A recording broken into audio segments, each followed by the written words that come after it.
and Lie algebra cohomology. So last time, G was a Lie algebra.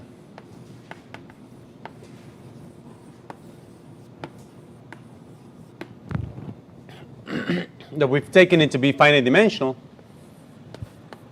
Well, actually, not for the statements that I've made so far. So let's remove that.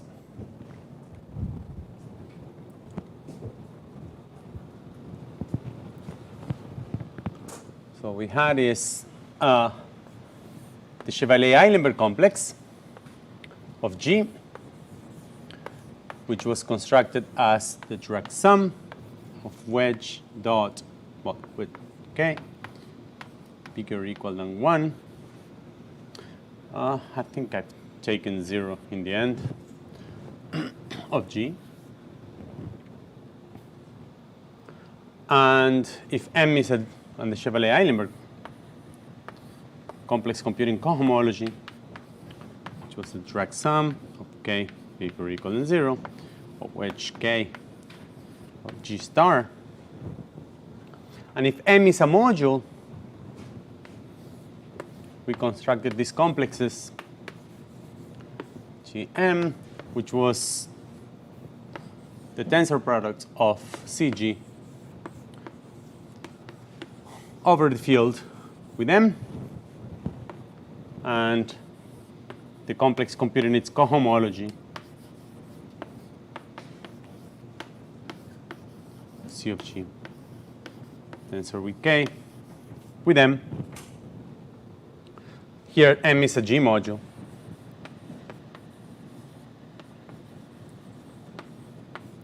And G is a Lie algebra over the field K. I'm not going to write twice these differentials, but modulo signs, let me write again the differential in this complex here. The differential was that if I take phi, which is in Ck of Gm, again, this is the wedge power K of G star tensor with M, so I can view this as a linear map from wedge K of G to M. Then d phi is a linear map from wedge K plus 1 of G to M. So it takes K plus 1 elements of G and it gives me a vector in the module M. And the definition we gave last time was that d phi of A1 or A0 wedge AK. I may get one of these signs wrong. I don't really care much about this now. But it had two sums. One of them used explicitly the modules.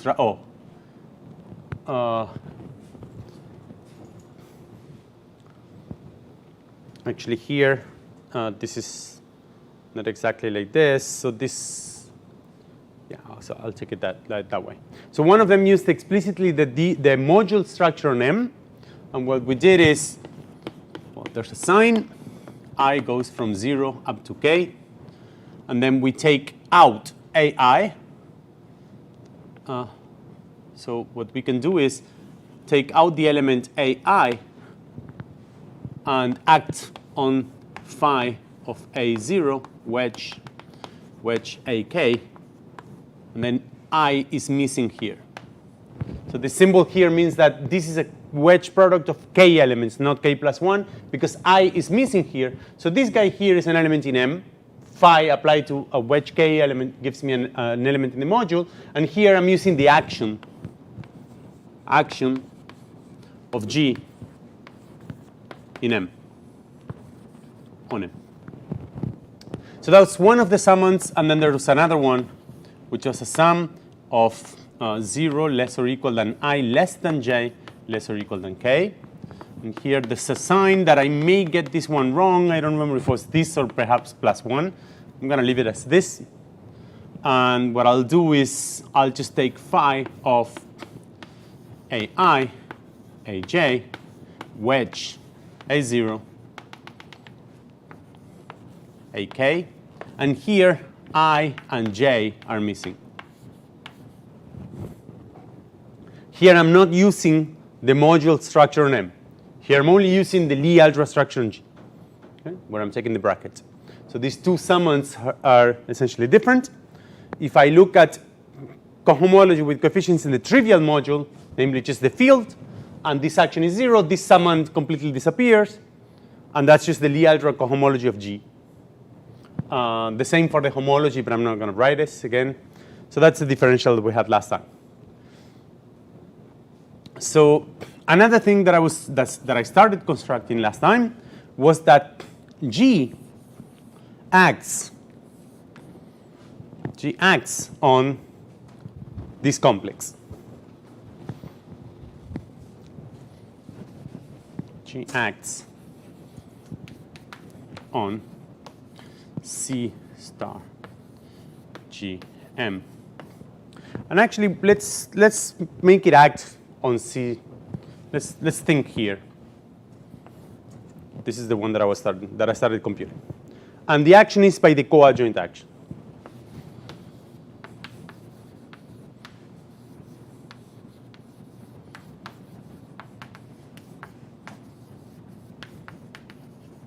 And this was spelled out very explicitly, so let's write it again. So if you give me some phi on CK, so let's take phi on CK of G, and let's take A on G. Then the action I was denoting it with these letters, Li A of phi.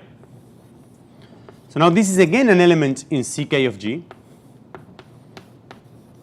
So it preserves the degree.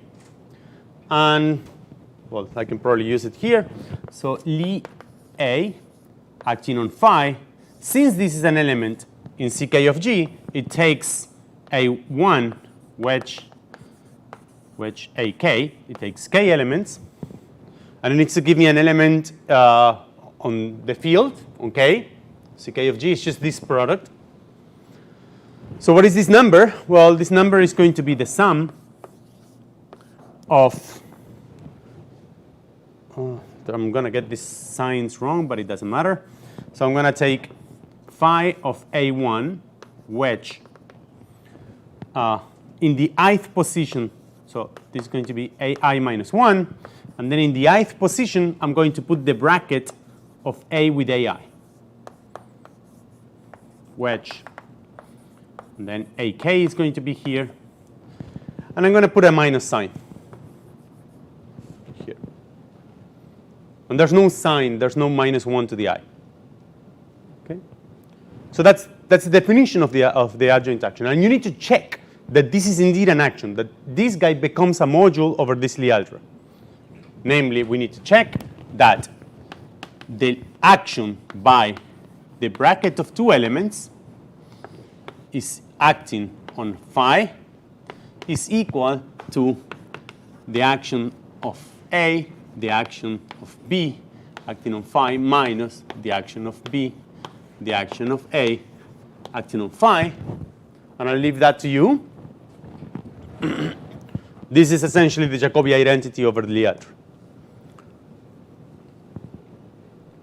The point is that this is a graded module. So this makes,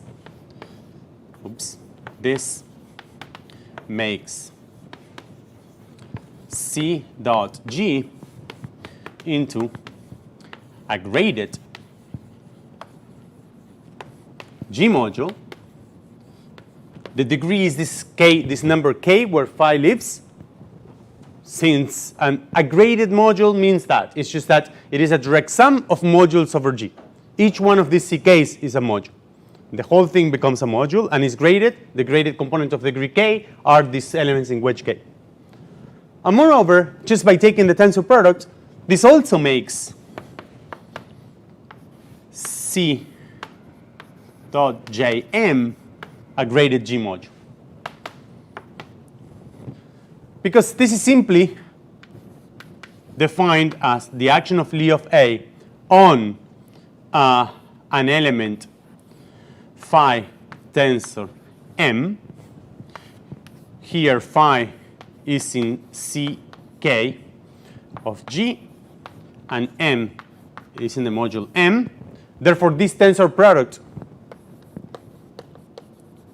is in Ck of G M. And every element here is a linear combination of elements of this form. So you extend this by linearity, and you define this to be the action of Li of A on phi tensor M plus phi tensor the action of A on M.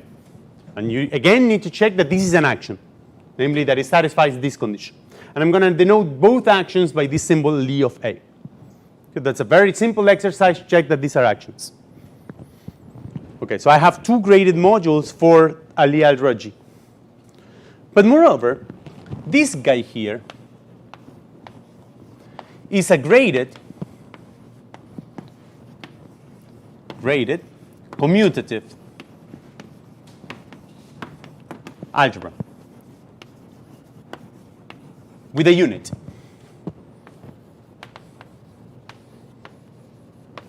So I'm not going to spell out what all of this means, but it's exactly what you suspect it is. This guy has a product, which is the wedge product. If you give me phi in Cp of G and psi in Cq of G, then their wedge product, phi psi, is in Cp plus Q of G. So that's really just the wedge product of elements in G. If you are viewing this not as wedge P plus Q of G star, but as homs from a wedge product into K, then you need to spell out how to write that homomorphism. But this is just the wedge product of elements in wedge Q of G with wedge P of G. And this thing here is just wedge P of G star, I'm sorry. G star, and this thing here is wedge P plus Q of G star. And the action of the Lie algebra is about derivation of, what does it mean that this is graded, commutative, and associative algebra? And associative. And unital. Well, associativity is, let's take eta in CPQR of G.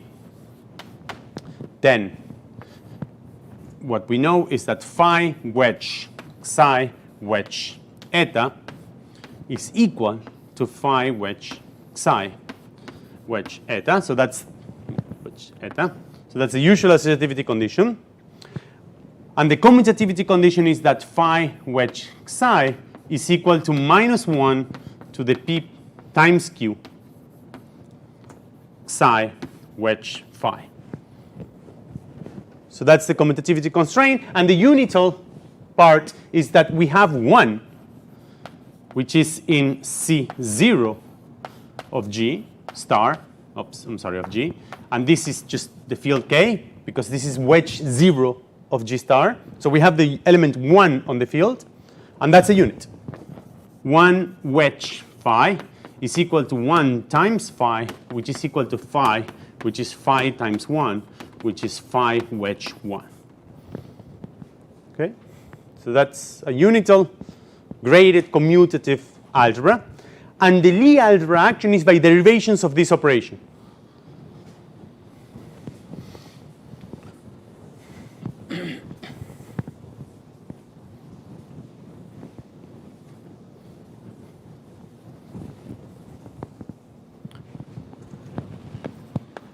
Lie A of phi wedge psi is equal to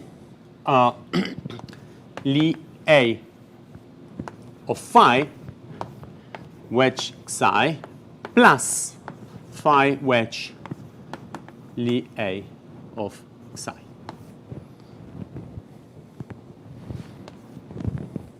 So that's a Leibniz rule. That means that the Lie algebra acts, and it acts by derivations of this commutative algebra product. Let me just say something in general. Just a simple lemma. if you have a commutative, associative, graded algebra, if C, and I'm going to use C, but it's just anything. Well, no, let's use A. If A, which is some graded object, is a graded commutative associative, just as I said there, unital algebra,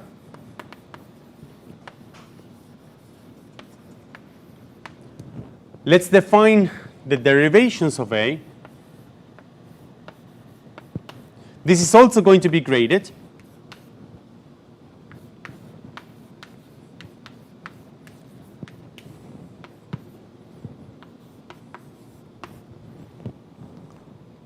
And this is a Z-graded algebra. Let me define you what this is. Okay, so an element D in der K is a linear homomorphism that goes from A P to A. Well, let me write it like this: A dot to A dot plus P plus K. So it takes elements of an arbitrary degree in A and it just raises them by K. This map is linear. All of these guys are, this is an algebra over K, over a field K. So this map is K linear, but I want it to be a derivation. Okay? And being a derivation is something like this. So it's a Leibniz rule like this. So what is that? The condition is that D of A times B. Here I'm going to take A in some degree, B in some degree in the algebra A. I can take their product, so A times B is in this degree.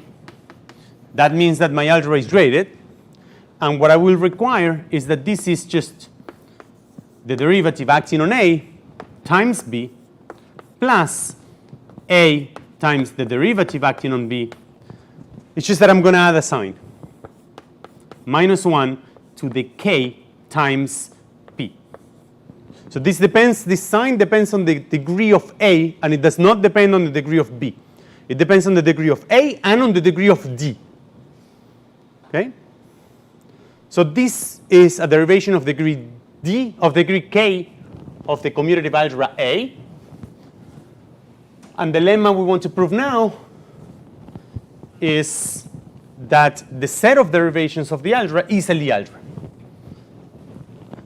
But I'm going to have to, just in as much as I've modified the definition of what a commutative algebra is, here, I've changed the notion of commutative algebra by adding this extra sign. So when I talk about Z-graded commutative algebras, I added this extra sign. I'm going to change that notion also for Lie algebras. So a Z-graded Lie algebra, and I'm just inventing notation, but you might want to add words like super or whatever it is. I don't want to get too abstract. But definition of a Z-graded Lie algebra. So G is going to be a Z-graded Lie algebra. Just the usual business of having a direct sum of pieces of degree K labeled by the integers. So an element in GK is going to be called of degree K. And a Lie bracket that if you take A in degree P and B in degree Q, then their Lie bracket is just in G P plus Q. And it satisfies the two axioms that I just told you. Let me write them. A bracket with B is equal, skew symmetry would be to add minus B bracket with A, but just in as much as I change commutativity there, I'm going to change Q commutativity here. I'm going to add this sign, -1, when P and Q are both odd. And similar for Jacobi. So the Jacobi condition is going to become, before it was that A was a derivation, the adjoint action by A is a derivation of degree 0. Now it's going to be a derivation of degree P. So it's going to be the bracket of A with B, C. So you see that I am applying that derivation, the adjoint action of A to B, and then multiplying by C. And now I need to take B and multiply it with the derivation, which is the adjoint action, on C. But again, I've commuted the adjoint action of A, which was a derivation of degree P, with B, which is in degree Q. So here I'm going to put a sign, which is -1 to the P times Q. So this does not depend at all on C, this sign that I added here. So C doesn't even need to be homogeneous in this identity. But A and B do need to be homogeneous to have these symbols here. And then you extend by linearity. So this is the notion of what a Lie algebra, a Z-graded Lie algebra is. This is what I will refer as a Z-graded Lie algebra. It might not be what you would call, if you just remove these gradings, that's also called a Z-graded Lie algebra in a different context. Okay. So a usual Lie algebra is a Z-graded Lie algebra where it's all concentrated in degree 0. Then all these signs are just +1. Okay? And the lemma is that the derivations of a graded commutative algebra are a Z-graded Lie algebra. So lemma, derivations of A is a Z-graded Lie algebra.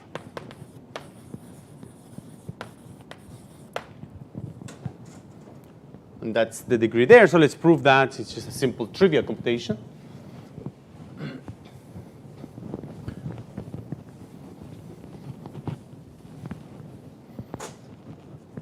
Okay, so let's take D in their P of A, E in their Q of A. So these are two derivations. And I want to check that their bracket is a derivation of degree P plus Q. So I want to check that DE, the bracket that I will define explicitly, DE, that I am defining as D composed with E minus -1 to the P times Q, E composed with D, is a derivation.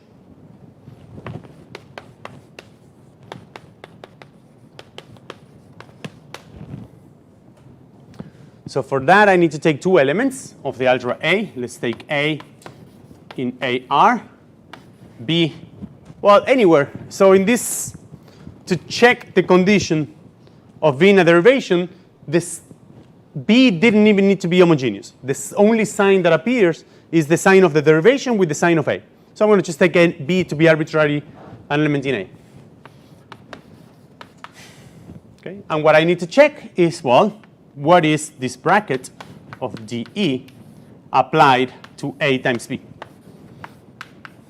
which by definition is this composition D of E of AB minus -1 to the P times Q E D AB. Now, E is a derivation, so this is D of EA B plus -1 to the R times the degree of E, which is Q, of A, EB. And then I have the second term, which is -1. Oh, wait, why did I? No, that's fine. -1 to the P times Q of E applied to D of AB, which again is a derivation, so this is D of A B plus -1. Now it's the degree of D, which is P. P times R, well, let me write R times P of A dB. Now let's take D as a derivation on the first one.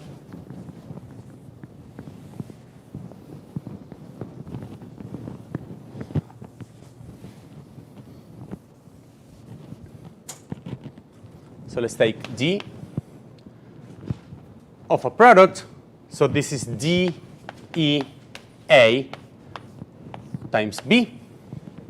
And the second term is plus minus 1 to which degree? Well, the degree of D, which is P, and the degree of E of A, which is R plus Q. So here I have the degree of D, which is P, times R plus Q. And I should put E of A, D of B. So this is just this term here. Now I need to do the same for the second term. So I'm going to have minus 1 PQ D. What did I do wrong? Oh, I'm looking at this one. So it's a plus. Yeah, I'm doing the wrong term.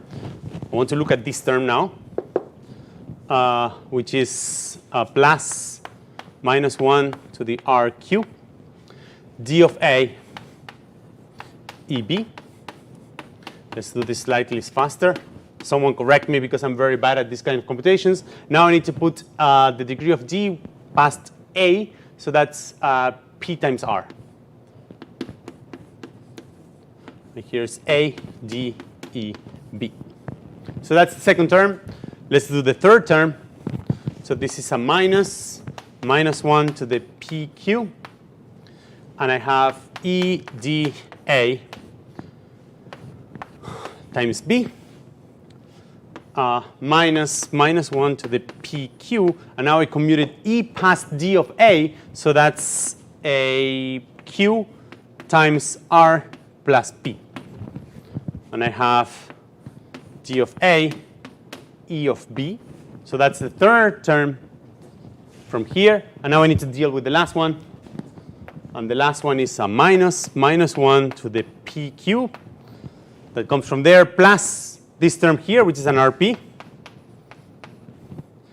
And then E of A dB minus 1 PQ plus RP. And now I commuted E past A, so that's a plus RQ. And I have A, E, dB. And now I just look at the cross terms. This is one of them, E of A times dB. And I see this term here, and hopefully the sign cancels. So I have an E of A times dB, I have an E of A times dB. I have the sign here is PR plus PQ, and the sign here is PR plus PQ with a minus. So this guy here cancels this guy here. And if we did things correctly, this guy here will cancel D of A times E of E. Where are this guy here? Okay? So you're left with these four terms that are not crossed, just as usual vector fields. And you see here DE applied to A minus ED applied to A, and the sign is P times Q. So these two terms is the bracket of D with E only applied to A, and all of that multiplied by B.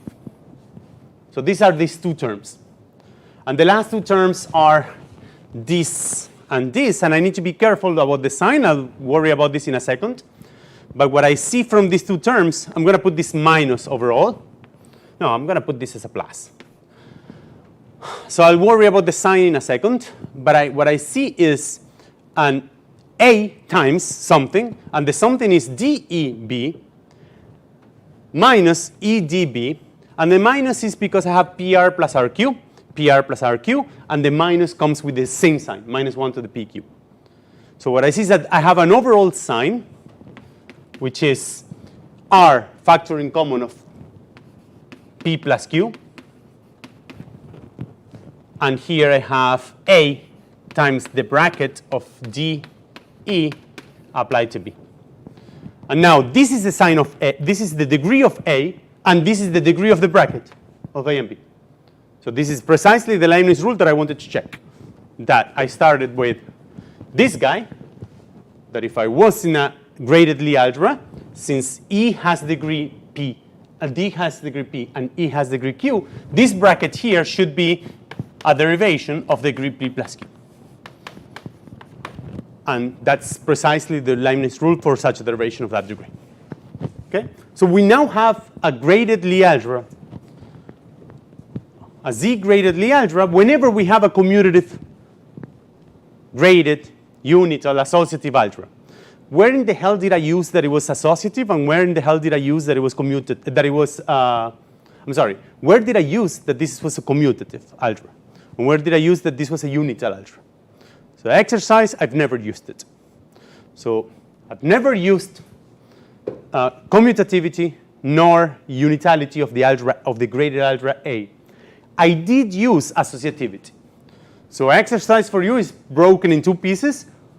Exactly where I've used that A is associative to check these conditions. Because in principle, I could have any product. And second, where I didn't use commutative and unital to check that without the condition of being unital and commutative, this theorem is still true. Because I've never used it. The proof is the same. OK, so now, just as in any representation of a Lie algebra, what I have is a morphism of Z-graded Lie algebras. So G is a Lie algebra.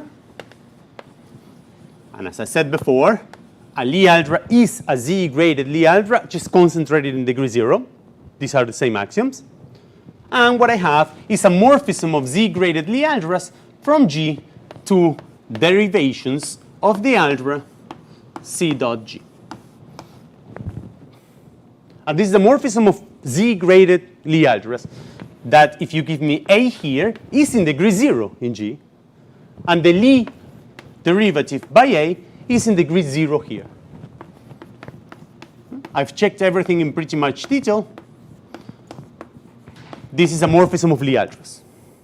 Okay? That was the fact that the Lie derivative was a derivation. Okay. So now let's say that you have a Z-graded Lie algebra. Let's look at the identity map as a complex. Okay. Let's take G Z-graded Lie algebra. So G is just some Lie algebra or Z-graded. It doesn't matter. We're going to use it only for. Let's stick to G. I don't want to confuse people more. Let's just stick to G, which is a Lie algebra, and I'm going to view G as just as a complex concentrated in degree 0. And I'm going to have a map of complexes from G to itself. And this map is going to be the identity map. So this is a complex where I have 0 otherwise, I have 0 otherwise, I have 0 otherwise, and this is certainly a map of complexes. The identity is a map of complexes. So I know that the cone of the identity is a complex.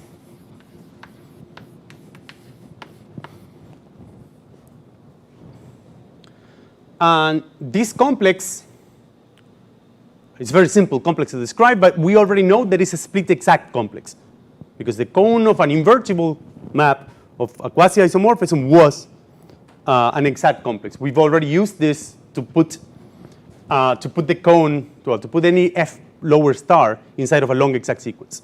So this is a split exact complex. What is this complex? Okay. Well, this is G shifted by 1 plus G. Actually, our notation was like this. So this guy looks like G in degree -1. It looks like G in degree 0. And the differential of this complex is the identity.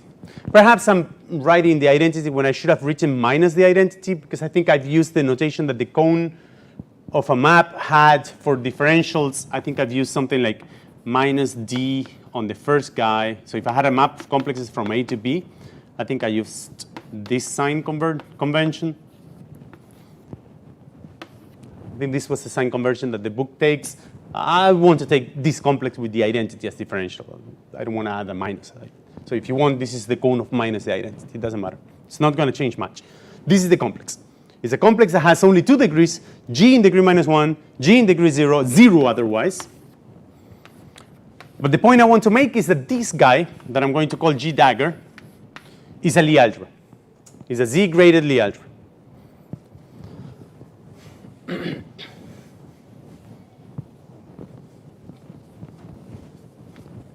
And the brackets are very simple. So I need to define you what is the bracket of two elements of G dagger. Okay? An element of G dagger consists of a sum of two elements, one in G and another one in G. It's just that they live in different degrees. Okay? So let's take two elements in G dagger. They are going to be A plus alpha. This is a non-homogeneous element of G dagger where this A is in degree 0 and this guy is in degree -1. So they are both elements of the Lie algebra G. Okay? Perhaps it's easier to use a different notation. Let me just use a different notation. For an element A in G, which I'm going to view it as G dagger in degree 0, let's denote A bar, the same element of G, but now as an element of G.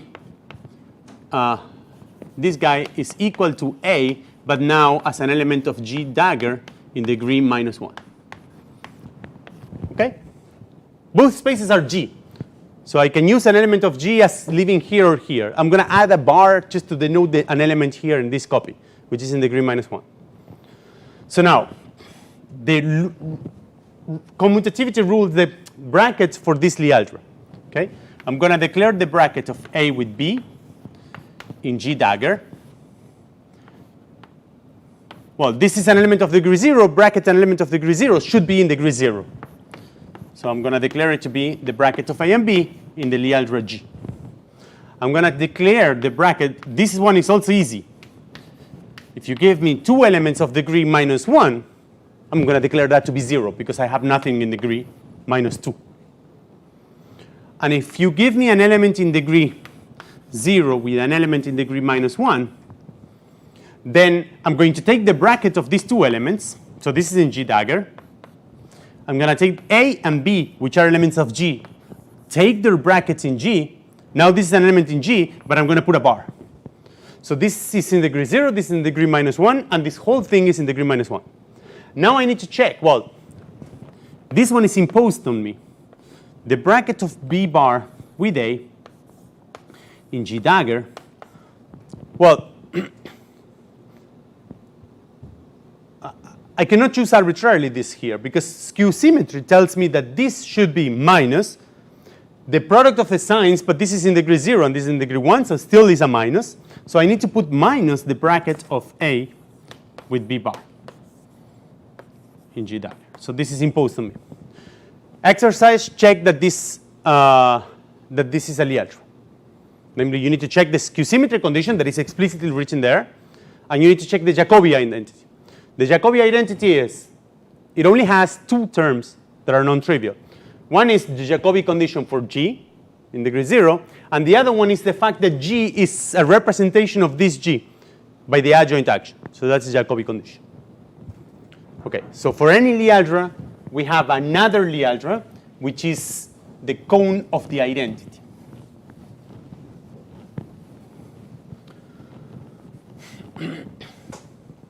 So definition, whenever you give me a Z-graded Lie algebra, suppose that G is a Z-graded Lie algebra, like this one, like the cone of the identity of G, or like G dagger, a Z-graded Lie algebra.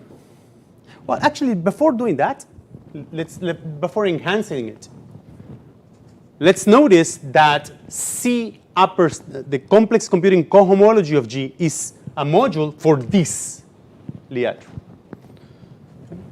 Definition or construction, there exists a morphism, a Z-graded Lie algebra morphism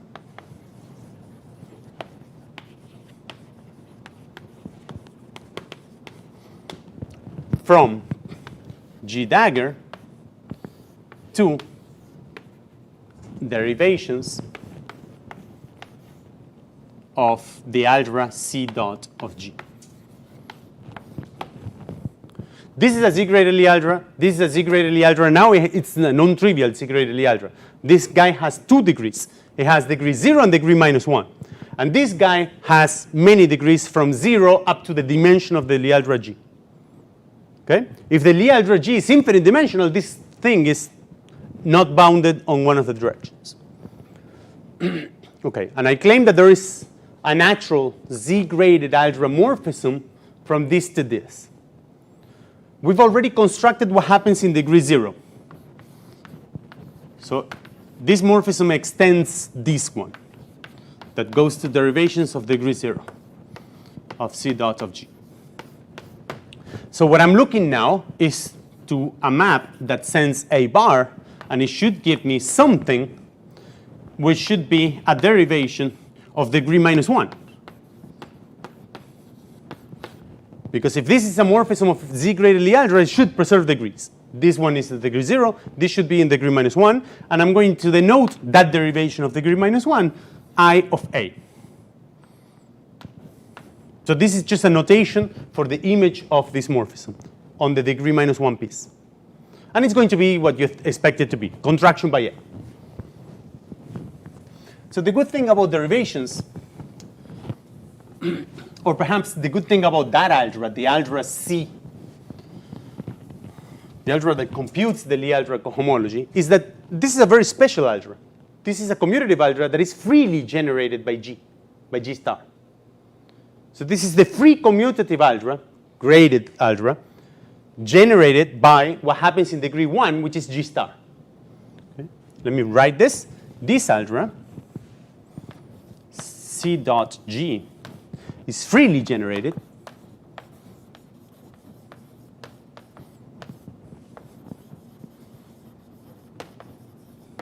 as a Z-graded commutative algebra by its degree 1 component.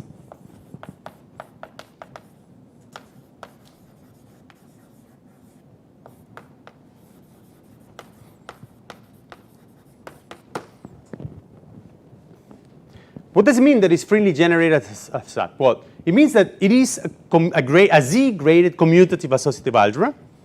And yes, we check this. And also, if you have any Z-graded commutative associative algebra with a map from G star, which is the degree 1 component, the degree 1 component is G star, which is wedge 1 of G star, which is what happens in degree 1 for this one. If you have any other with a map from G star to the degree 1 component, then there's going to be a map from C to that other algebra. So let's spell that out. If A is such an algebra, so this is a Z-graded, well, let me write it like this. Yeah, okay, Z-graded commutative algebra, and you have a map from G star to A of vector spaces, a linear map. Let's call it pi. Then G star maps to C dot of G. This is just the degree 1 piece of that. And this guy exists and is unique. So that's the universal property of the free algebra. So this is a symmetric algebra. So this deserves to be called the symmetric algebra of G star, just shifted by 1. Actually shifted by -1, I'm sorry. Because it's G star in degree 1, and then you just take the symmetric algebra. I don't want to spend time in notation. This is just a notation. It doesn't need to mean anything. But this is very well described what it is. This was wedge star of G star. Okay, so that's the complex computing the cohomology. All right, so the good thing is that this one is generated by what happens in degree 1. What does this mean? Every element here is a linear combination of wedge products of things that are in degree 1. Every element here can be written as a linear combination of things of the following form: phi 1, let's say phi I1, wedge, well, let's write it like this: phi 1, wedge phi k, where these phi i's are in G star, which is C of G in degree 1. Every element is of this form, linear combination of products of things from degree 1. So if I want to define a derivation of degree -1, it's enough to define it in what happens in degree 1. And then I extend by the Leibniz rule to the whole of it. Okay? So if I want to get a derivation of degree -1, what do I need? Well, I will have this A bar. I would map it to I of A, which is a derivation of degree -1.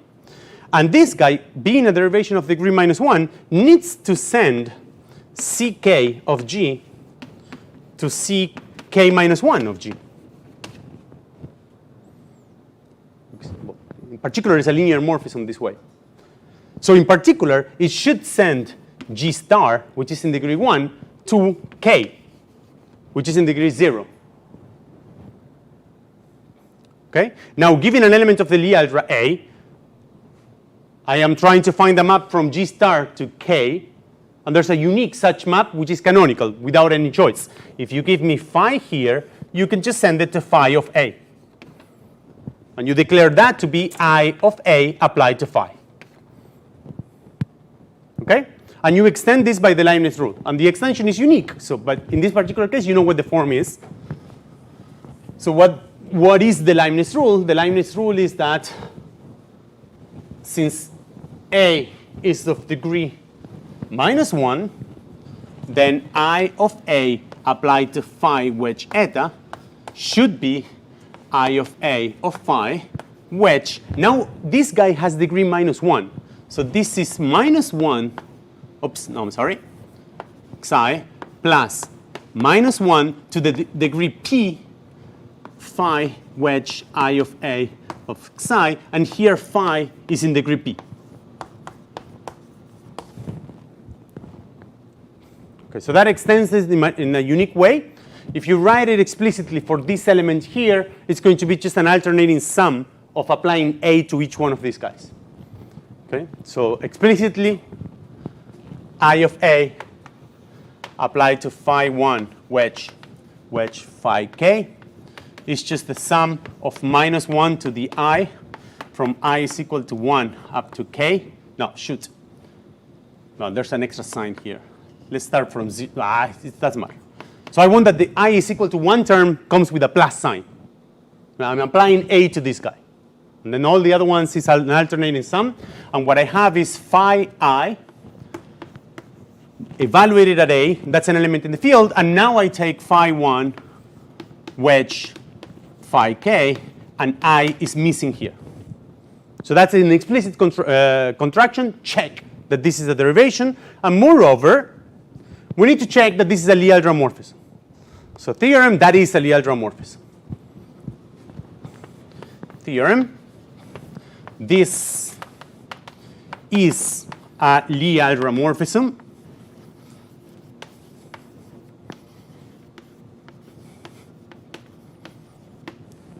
And the fact that this is a Lie algebra morphism is known as the Cartan-Magix formula.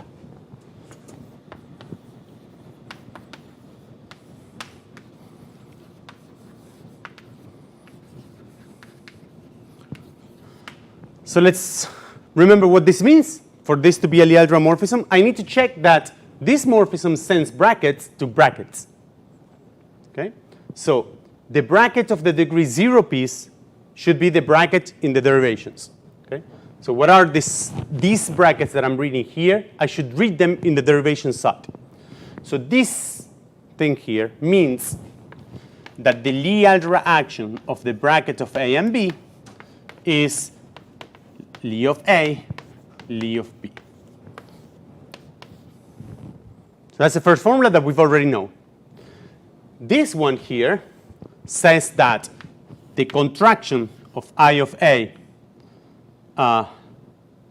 bracket with B, sorry. This means that I of A bracket I of B, and this here is Li of A times Li of B minus Li of E times Li of A.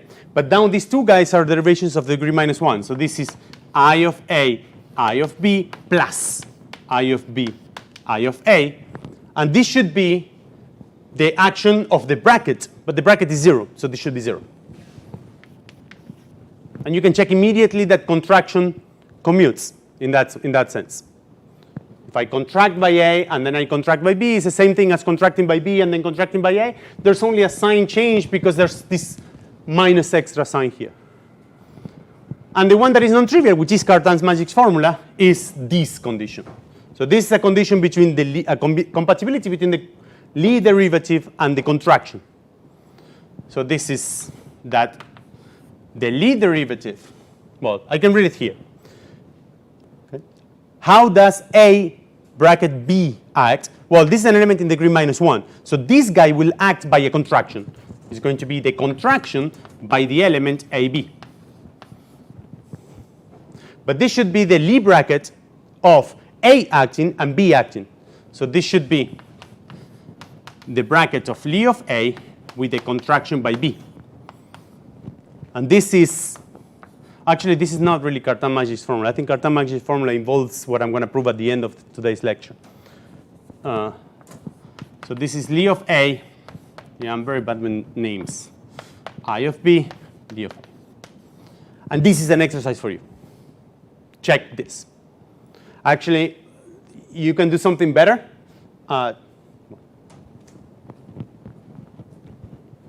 Check this. Check that last equation. This is a very explicit equation. The contraction by a bracket is these brackets, and you need to check this only in what happens in phi star. Why? Because this is the derivation of degree minus 1. It's determined by what happens in degree 1. And this is a bracket of two derivations. By a theorem which is proved, this is a derivation of degree minus 1 because it's the bracket of something in degree 0 with something in degree minus 1. So both sides are determined by what happens in degree 1. So just apply it to phi star. And that's it. So if I apply both sides to phi star, here you're going to get phi of the bracket AB for a linear guy. And here you're going to get the definition of the coadjoint action of G on G star. Okay, so it's a trivial check what I'm giving you as an exercise. All right, so we have now an action of this G dagger on C. And the action is by derivations. Okay, so let's recap. Recap. We have an action of G dagger, which is a Z-graded Lie algebra on C dot of G, which is a graded commutative algebra by derivations.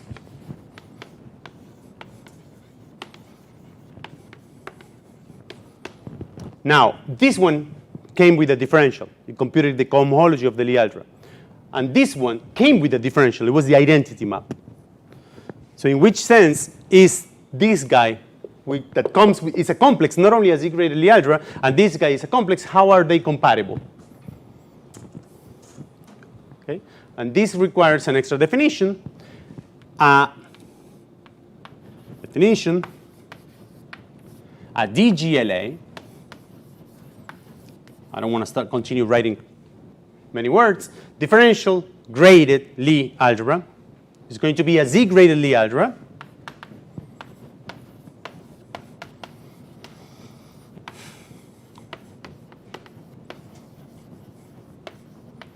G.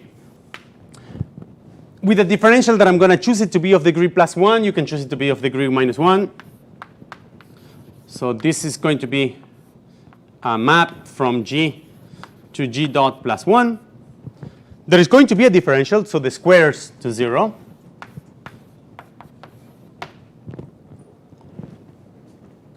And I want it to be a derivation of the bracket. Okay? So I want it to be a derivation of the bracket. What does this mean? It means that if I take D of the bracket of two elements, well, this should be D of A bracket B plus Leibniz rule. A bracket dB.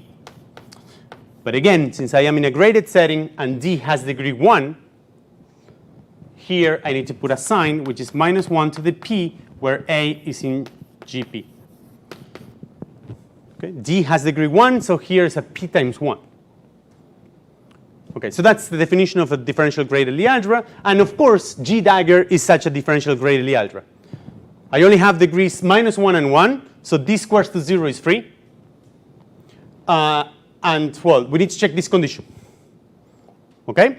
So if I take A and B in degree 0, D of that is 0, and D of both sides are 0. So there's nothing to check. If I take A in degree 0, B in degree -1, so B bar, D of that would be the bracket of A and B. On this side, well, let's do that. Let's write it, otherwise it's going to be a mess. So let's check that G dagger is a DGLA.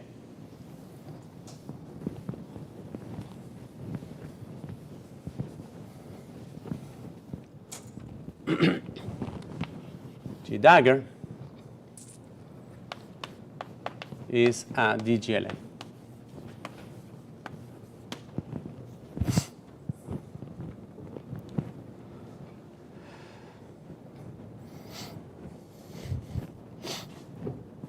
All right, so, okay, let's take A and B in degree 0.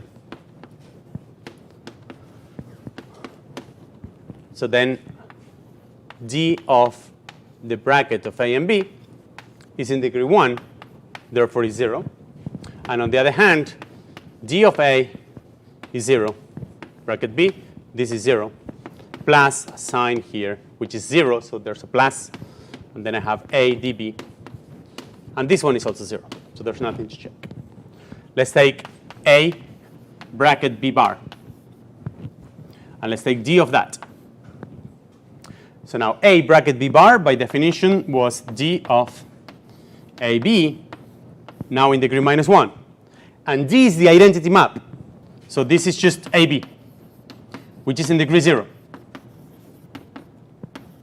So I started with something in degree -1. And I've gotten something in degree 0. And now I need to check that it's equal to, well, D of A is 0 plus A bracket D of B bar. And D of B bar is B. So this is A bracket B. And yes, these two are equal.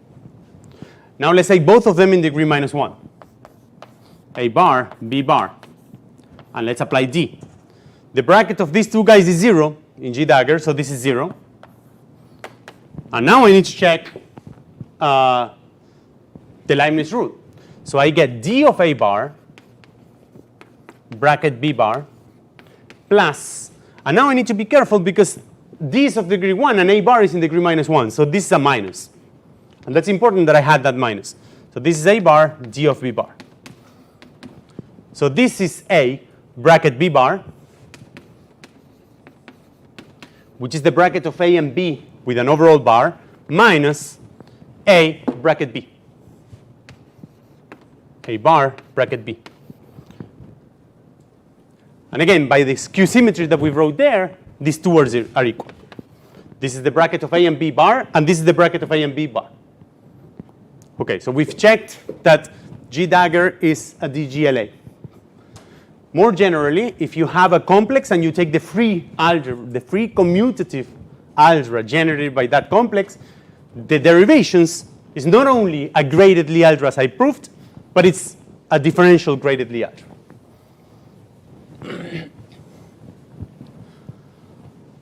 Which of course I'm not going to prove again because I'm not going to do the same computation that we did. But if C is a complex, or let's say if A dot is a differential graded, well,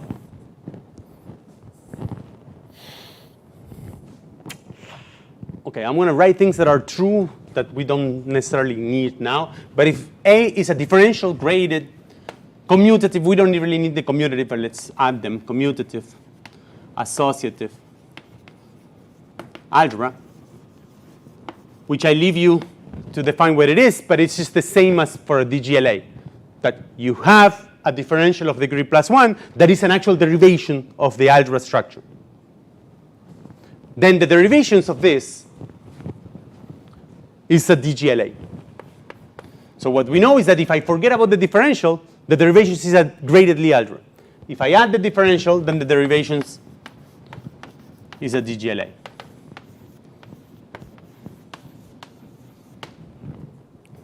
Now, it just so happens that the complex computing Lie algebra cohomology is a commutative algebra, is a graded commutative algebra, and it has a differential, which is the Chevalier-Eilenberg differential that we constructed. So the derivations is a DGLA. And the statement is that the map that we just constructed is a map of DGLAs. I want to prove this in a different way, so I want to do this in a different way. Because this is a DGLA, and I want to remember something. I want to remember that this DGLA acts. By definition, this is the action. These are all endomorphisms of A. Derivations are endomorphisms of A. So they act on A. And this, by definition, is they act by derivations. So whenever you give me a derivation, you obtain a derivation of A. That's the definition of acting by derivation. So that's what I will spell out. That forget the fact that this is a commutative algebra. And forget that I'm acting by derivations for a second. I'm only going to spell out what does it mean for a DGLA to act on a complex, in as much as what does it mean for a Lie algebra to act on a vector space. Okay? What is the Lie algebra? So this is going to be a DGLA.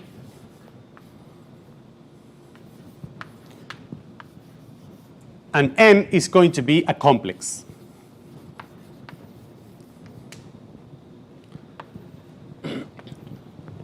Think Lie algebra, vector space. What is an action? An action is going to be a map G dot M to M that I wanted to be a map of complexes, but I haven't defined what is this complex. So I'm going to spell it out instead of defining you what is the complex structure of the tensor product.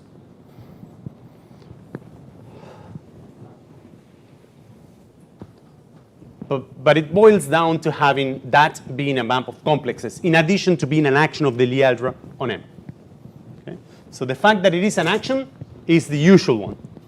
That if you give me A in GP, B in GQ, although I probably will not need this Q, in GQ, and M in MK, then the action of A on M is in MP plus K, that it is an action, namely that the Lie bracket of A with B acting on M is equal to A, B acting on M minus 1 to the PQs. Yeah, I did need B to be homogeneous. B, A acting on M. So this means it is an action of the graded Lie algebra. And now somehow I need to use the differentials that I have on both sides. I have a differential on G, and I have a differential on M. Okay? So what does that mean? If you give me A in G, well, I could do two things. I could grab A, apply D to A. So this differential is the differential of the Lie algebra, and then act on M.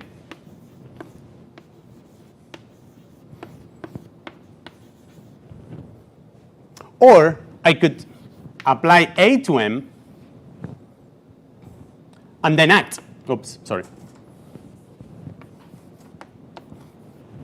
And now this is an element of the module M, which is also a complex, so I can take the differential of that guy. And I will require that these two things are compatible. So what's the compatibility that I can ask?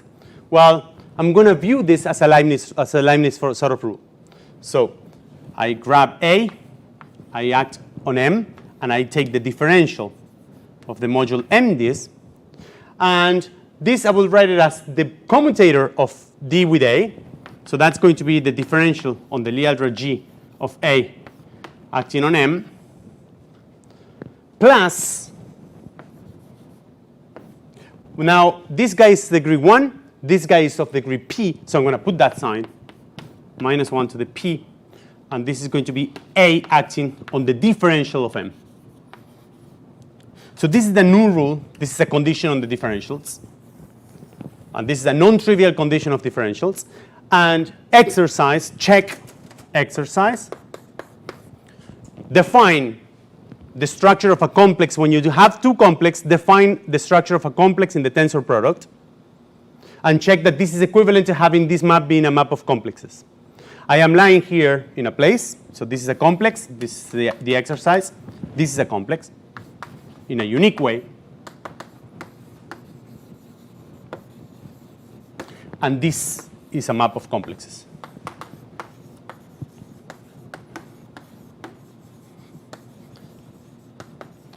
This definition makes sense for arbitrary G and arbitrary M. It doesn't require anything. If I define it this way, you need to start putting conditions, because for this to be a complex with a well-defined differential, you need to have some boundedness on these things. When you try to write down the differential on the elements of degree k on this complex, you're going to take a sum of products of things in different degrees, and that sum might not exist in your category. If you're looking at things of finite dimension, for example, right, you might take an infinite dimension, an infinite sum. So this agrees when they're both sides are defined. Otherwise, this is a better definition. Okay, but that's a definition of what does it mean for a Lie algebra with a differential to act on a complex, which by definition has a differential. And today, so this is the result of today. It's a theorem.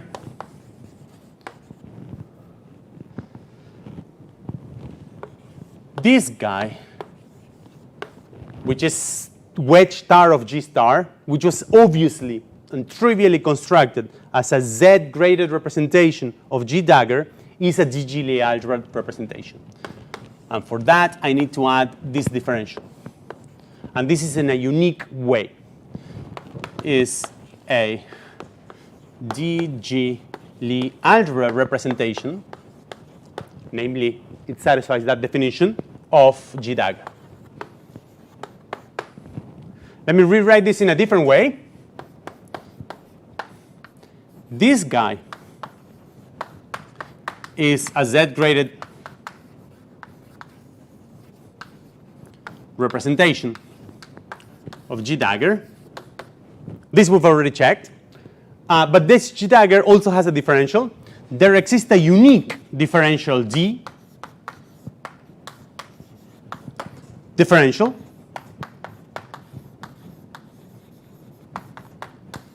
such that the pair is a DG Lie representation.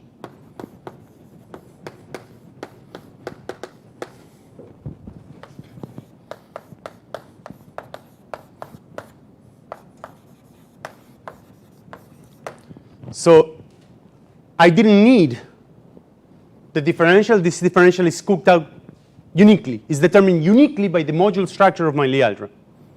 And this is why it's called Cartan-Magic's formula. So instead of proving that theorem for this particular case of Lie algebras, I'm going to state the theorem in a much more complicated language. But what this theorem entails, right? The proof of the first part, which is just the fact that that is a DG Lie representation, I need to check this equation. That's the only equation that we are missing. So let's check what this equation means in that language, okay? So I'm going to spell out this equation star, which is what we need to check to prove that theorem. So what that star means? Well, M is just an element of this guy, so it's a K form. It's an element in is some phi, which is in some CK of G, which is in wedge K of G star. So I'm going to start calling those guys K forms. So that's the module where I want to act. And A can be two things. A can be an element of my Lie algebra G in degree 0, or it could be A bar, which is an element of G dagger in degree -1, which is also G as a vector space. So that there are two different equations there, one for A in degree 0, one for A in degree 1. Okay? So for A in degree 0, what do I have? Well, that equation says that D on the module M, which is just this C, of the Lie algebra of A applied to phi is equal to, well, I need to take D on G of A. But A is in degree 0. G of that is of degree 0 because I have nothing in degree 1. So the first summand disappears. And the second summand is minus 1 to the P. P was 0. So there's nothing there.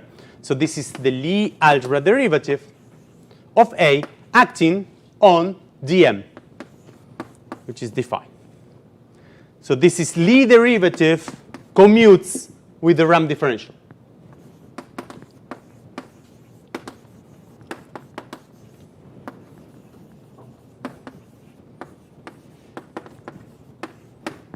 Oops. The second one is when A is in degree minus 1. So now I need to be careful, because now I need to take the contraction of A with phi and take a derivative of that. Now the first term is non-zero because A was in degree minus 1. So I need to take D of A. D of A bar is A in degree 0. And that guy acts on M by the Lie derivative. So the first summand there is Lie of A acting on M. That's the first summand. The second summand has minus 1 to the P, so that's a minus. I have A, which is in degree minus 1, therefore it acts by contraction, acting on D of M, that's D of phi. So I read this the other way around. This guy is a derivation of degree minus 1. This guy is a derivation of degree 1. So I'm going to pass this guy to the other side. I'm going to read this as DIA plus IAD.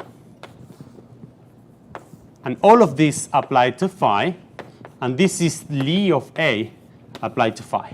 And this is the important formula here, that I didn't even need the Lie algebra action, because I could get this from the differentials on both sides. Okay, so this is written in a different way. I can just remove phi from this equation. So this is the bracket of D with IA, and this is the Lie derivative of A. This is Cartan-Magic's formula. Okay, that contraction commuted with the ramp differential is the Lie derivative action of G. So as a matter of language, well, all of this is absolutely trivial to check in the example that I gave. You have formulas.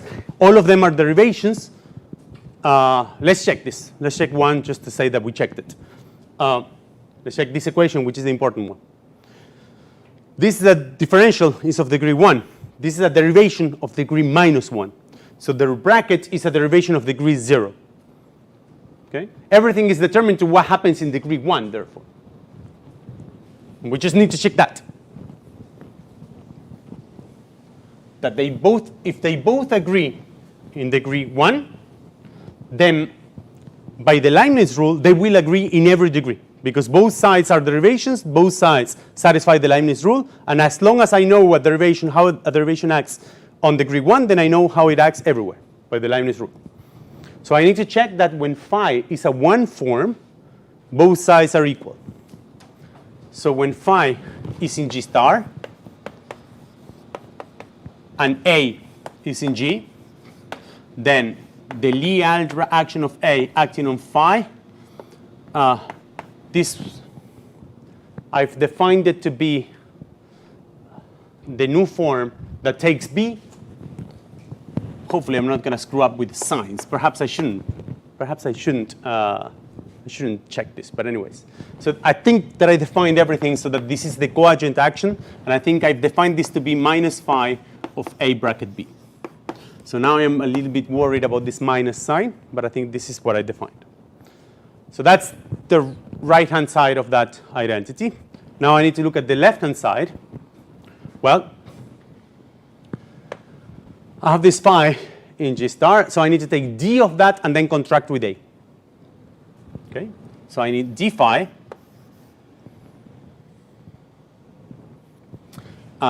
which is a 2 form.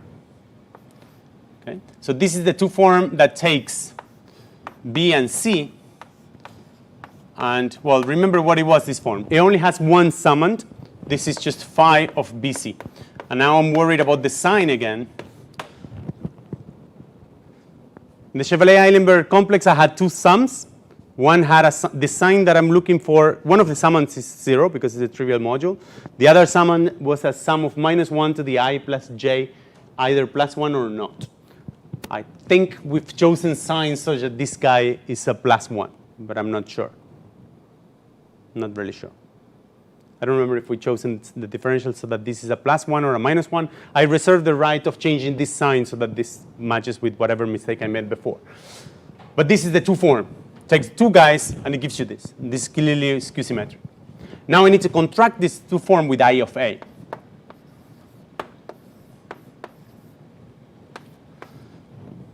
So I should get a 1 form.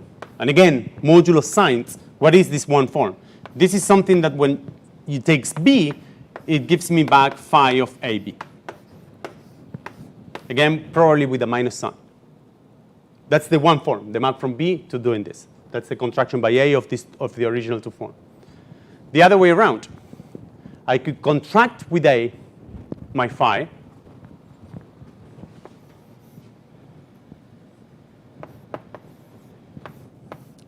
And this is just phi of A. There's nothing else to do. And I can take the differential of that. And luckily, 0 forms the derivative is 0. Okay? So the second summand disappears. So what I need to check is that this is equal to this. And of course, I've gotten the sign wrong. Okay? So this is the contraction by A so that these 2 guys are equal. I'm sure that this sign is correct. So this is what I should have done wrong. All right. Okay, so we've checked modulo assign this. I have some time. And I wanted to finish with this today. So why am I calling this Lie derivatives and Cartan-Magic's formulas and contractions and forms? So the example that I want to have in mind is the complex. So what I want to have in mind is this, is M, a differentiable manifold,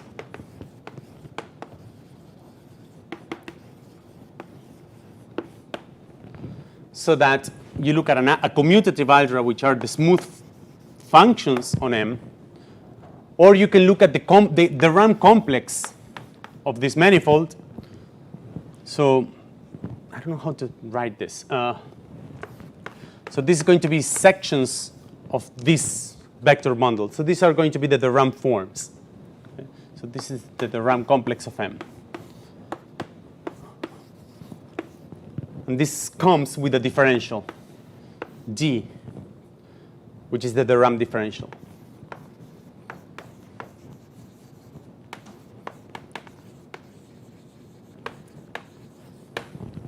So in which sense this is wedge star? So I want to think of this as the analog of C dot G.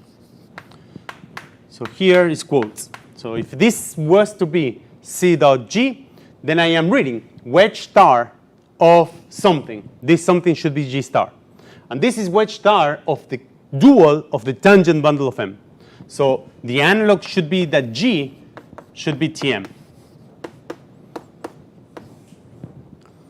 And unfortunately, Tm is a Lie algebra. I can take the Lie bracket of vector fields. But unfortunately, this wedge product is not the wedge product over K, which is this. This was wedge K, well, wedge N G star.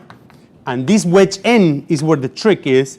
Wedge N G star means take G star, take the tensor product with itself, G star, N times,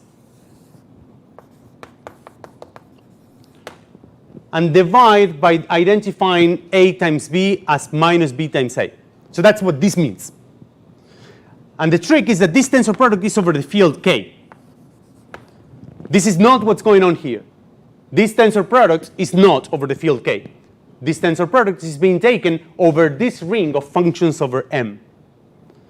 And now, sections of the tangent bundle are not a Lie algebra over that ring. If I grab two vector fields, now let me use different letters. If I add tau and tau prime, I have a well-defined Lie bracket of vector fields.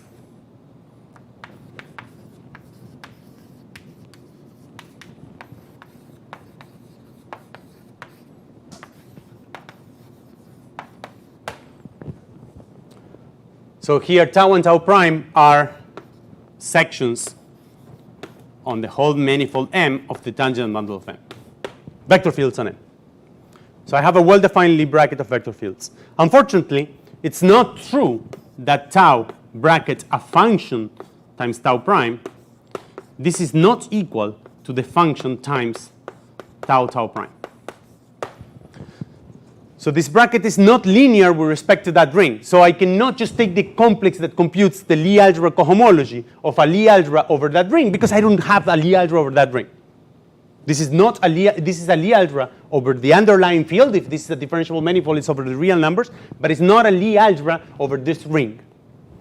So the Lie algebra cohomology doesn't say anything because I don't even have a Lie algebra. So what replaces this picture? So again, let me do this a little bit more algebraic. Let's take a commutative algebra. I'm going to call it O instead of C star of M, but in this case, it's C star of M, C infinity of M. This is just a commutative algebra. A commutative K algebra. K is your field. So K is just the real numbers in the case of a differentiable manifold. So let's take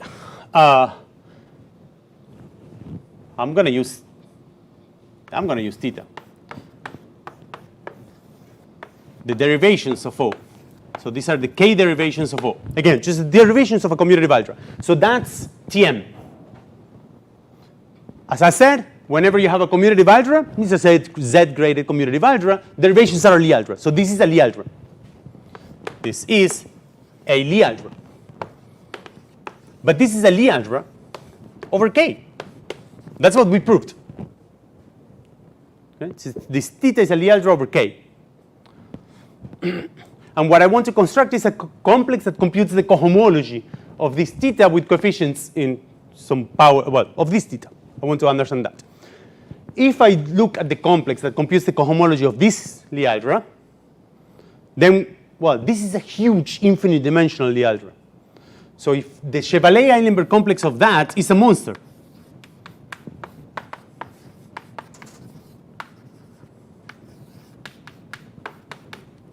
horrible. So what we want is to replace this into something that is finite dimensional somehow. And the point is that this guy on a smooth manifold, this guy here is finitely generated as an O module. When you have a commutative algebra, this is not only a Lie K algebra, but it's also a module over your original commutative algebra. If you have a derivation and you multiply it by an element of your algebra, you still have a derivation. So for F in O and D in there, then F times D is also a derivation. This is trivial because multiplication by F is linear, and composing a linear operation with a derivation still satisfies the Leibniz rule. So this theta is not only a Lie algebra, but it's an O module. Okay? So let me spell out what is the structure that we have into a definition.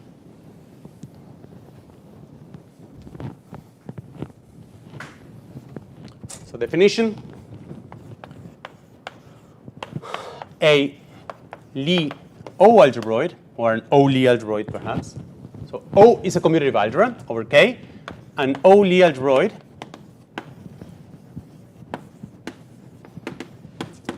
is the following data.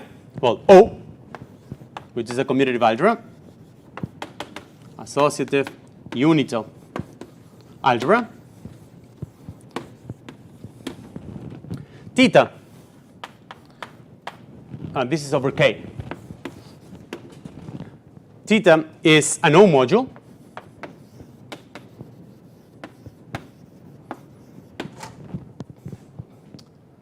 You know what?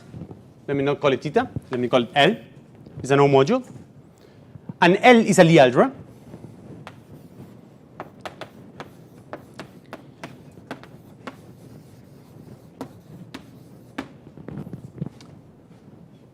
And L acts on O by derivations.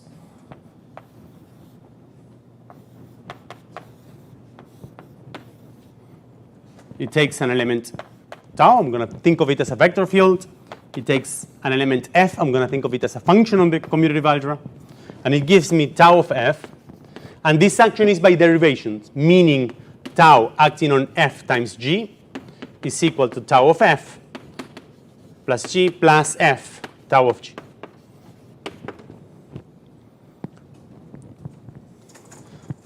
So that's the data.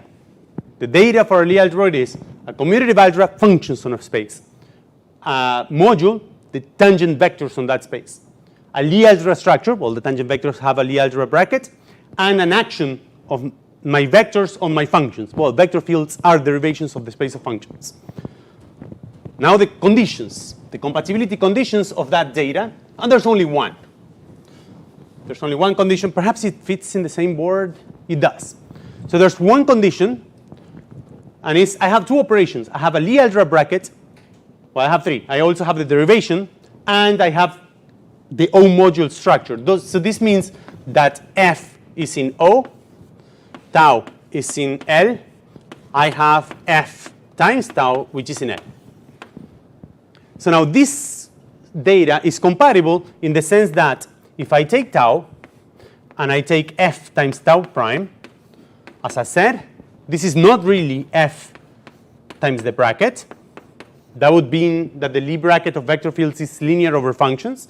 But there's also another thing, which is apply your vector field to the function and multiply by tau prime. So this is a Lie algebroid. And trivially, derivations of O is a Lie algebroid. Okay? So that's the terminal object in the category of Lie algebroids.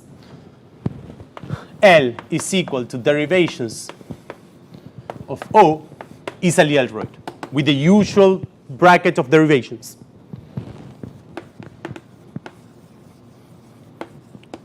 Okay, I don't have time to do this in the next 2 minutes. So exercise. Exercise. C dot L. This is going to be the wedge power over O now of L dual. Let me write what L dual means, of Homs over O from L to O. So that's L dual. So this is the free commutative algebra generated by this guy in degree 1. So this is a free commutative algebra over O generated by this guy in degree 1. Okay? L acts, let's put L dagger, and L dagger is the cone of the identity of L, acts here. This is the tricky part. I've told you what an action of a Lie algebra is. You need to guess what an action of a Lie algebroid is, and you need to guess what the cone of the identity of that beast is, and define what is the action. But the action is the obvious action. A vector field acts on differential form by the Lie derivative. By the names that I gave you, you should know what this is. If you have a derivation, you act on a form by the Lie derivative, by the same formula that I gave for Lie algebra. And therefore, you act on K forms. If you have a vector field, you can contract with the form by the same formula that I gave you. So you know what vector fields, elements in L act. There's a condition of this action being compatible with the O module structure everywhere. So those conditions, spelling them out takes more than the 15 minutes. Well, than the 1 minute that I have now. So spelling out what does it mean to have an action of a Lie algebroid is a problem, but in this case you can explicitly see it. And the point is that this is a DGLA, this is a DG Lie algebroid. So whatever this is a DGLA in the same way as it was for Lie algebras. And this has a unique differential that makes it into a module over this DGLA. And that differential is the de Rham differential on a manifold.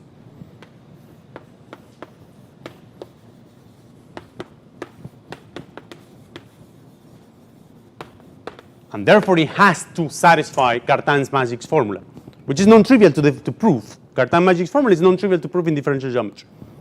Okay? So you know that the bracket of contraction with the de Rham differential is the Lie algebra action vector fields, just by this abstract nonsense of having this action. All right, so this was a caveat. So I want you to know very much in detail everything that I said about Lie algebras, because we're going to use this. You don't need to know anything about Lie algebroids, because we're not going to use it. But I will be talking now next class about exactness. What does it mean for a functor to be exact, left exact, right exact, and then we're going to talk about resolutions. That's on Wednesday.